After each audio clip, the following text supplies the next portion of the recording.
una lectora de Haz y Prensa, nos escribía un correo electrónico muy emotivo donde hablaba de su propia experiencia dentro de su propio movimiento, la Renovación Carismática Católica como hispana en los Estados Unidos, donde no es fácil vivir nuestra propia fe, ¿no? Y decía que para ella este descubrimiento fue sumamente importante porque había sido católica de fiestas, de bautismos, de matrimonios, etcétera. Sin embargo, nadie le había enseñado a un Jesús vivo. Las misas, y acá la cito textualmente, eran aburridas para una jovencita y una niña. Pellizcos si hablaba, y Diosito me castigaría si no me portaba bien en la misa. Me enojaba con ese Diosito porque pensaba, me traen para aburrirme, para que me pellizquen, y no hacemos nada. Así que cuando Dios me encaminó a los grupos carismáticos, entonces comenzó el enamoramiento con un Jesús vivo que me amaba, acariciándome, sanando mis heridas, descubriéndolo en las Escrituras y además en las pequeñas comunidades a las que asistíamos. Esos momentos jamás se me olvidarán. Hermoso este testimonio. Y esta lectora agrega una reflexión, dice, para mí esto no se logra en ningún grupo en la iglesia, y pido perdón si ofendo a algún grupo, porque no creo que para la iniciación del amor entre Dios y tú funcionen otros grupos, ¿no? Para mí, esa presentación de ese amor es la renovación, se refiere a la Renovación Carismática Católica. Y efectivamente, la Renovación Carismática Católica, en mi experiencia, en Estados Unidos ha cumplido un papel muy importante entre los hispanos, y es una verdadera bendición. Pero conozco muchos hermanos cristianos católicos que dirían exactamente lo mismo de su propio movimiento, de su propia espiritualidad. Yo mismo digo exactamente lo mismo. Si no es a través del carisma y de la espiritualidad específica por la cual el Señor me llamó a la iglesia, y es más, a la vida consagrada, pero primero a la iglesia, porque yo no formaba parte de la iglesia, yo ni siquiera iba a una misa aburrida donde me peñiscaban ni nada, ¿no? Simplemente porque esta amiga puede ver esto como una maldición. Sí, no es la mejor manera de enseñar la fe, concuerdo, pero por lo menos participaban de los sacramentos, y los sacramentos tienen un don de por sí. Yo no. Yo me crié, no voy a decir me criaron, porque sería injusto con mi papá y con mi mamá. Mi papá, que de Dios goce, y mi madre, que secretamente, después lo supe, rezaba desesperadamente para que el Señor me encaminara por el bien, ¿no? Justamente desde el punto de vista de la fe, yo crecí como un perrito. No éramos practicantes. Mi papá en esa época era no creyente, murió santamente después, como lo he comentado en varios puntos de vista. Y finalmente el Señor me encaminó a través del camino espiritual por el cual me ha llamado, específico.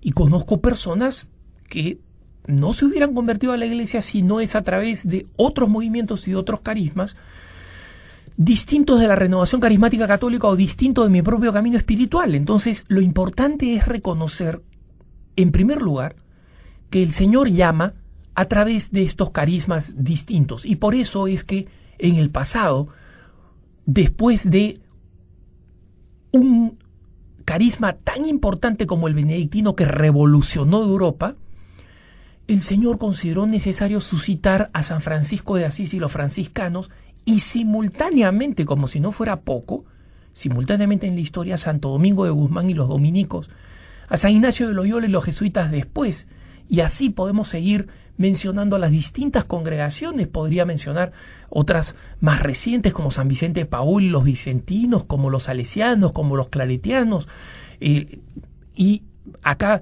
pido perdón a la playa de extraordinarias familias religiosas suscitadas, y luego los distintos movimientos, asociaciones y nuevas expresiones del espíritu que precisamente el Papa Juan Pablo II llamaba primavera del Espíritu Santo, y que el Papa Benedicto XVI, nuestro Santo Padre, también llamó primavera del Espíritu Santo, precisamente porque manifiestan esta riqueza y esta multiplicidad. Por eso, como nuestra querida lectora, hay que dar gracias a Dios profundamente por el camino espiritual por el que nos ha llamado, profundamente. Pero también hay que dar gracias por esta multiplicidad, porque hay otras personas que han encontrado exactamente lo mismo a través de otros caminos.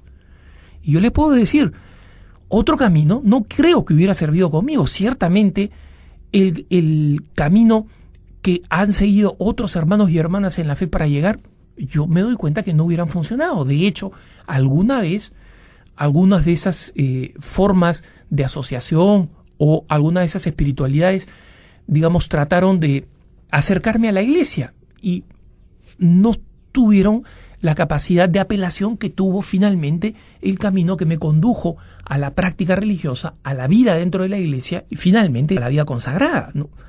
Entonces, es muy importante comprender que junto con dar gracias por el propio camino por el cual nos ha llamado el Señor a la única iglesia, tenemos que dar gracias por esta primavera del Espíritu que hace precisamente que exista un jardín tan rico, porque justamente la riqueza de los jardines está en que las plantas se polinizan mutuamente y se enriquecen mutuamente. Y también hay que dar testimonio de fraternidad entre estas distintas expresiones del Espíritu, porque todos somos llamados a una única pertenencia a la Santa Madre Iglesia. Y como decía un cardenal en la Santa Sede, hablándole precisamente a los distintos movimientos y expresiones religiosas de hoy en día, el Señor Jesús prometió que las puertas del infierno no iban a prevalecer a la iglesia. Esa es una promesa para la iglesia, no para los distintos carismas antiguos o nuevos. Y por eso no son pocos los carismas que a lo largo de la historia fueron muy importantes para atraer a personas a la santidad y que hoy en día no existen. Lo mismo podría pasar con cualquiera de nuestras expresiones y espiritualidades de hoy. Lo importante es que nos unen a la iglesia y que entre todos tenemos que dar testimonio de unidad y, por supuesto, evitar la tentación de creernos mejores, que es, como saben ustedes, una forma de fariseísmo.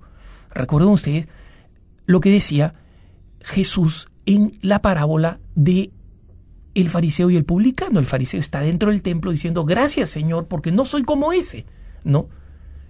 Esa mentalidad comparativa, denigratoria, no soy como ese. Mientras que el publicano solo golpeaba el pecho, se golpeaba el pecho y decía, perdóname Señor, ten piedad de mí porque soy un pecador.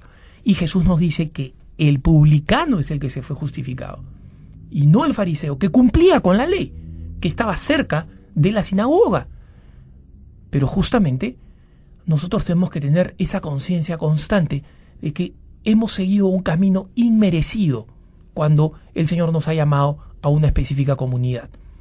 Y muchos están llamados a vivir esa experiencia comunitaria en sus parroquias, en sus propios grupos o asociaciones, en su propia familia.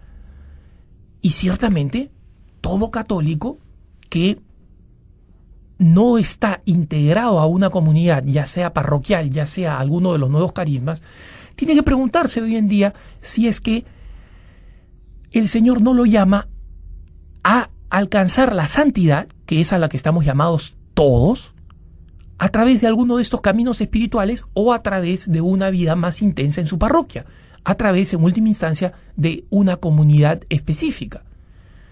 Porque el hecho que seamos católicos no impide que nosotros nos preguntemos si podemos ser mejores católicos, porque la idea es alcanzar la santidad, no vivir un catolicismo simplemente mediocre, y asegurarnos que lo hacemos a través de un camino espiritual por el cual el Señor nos llama y a través del cual nos integra a la única Iglesia de Jesucristo, sacramento único de salvación.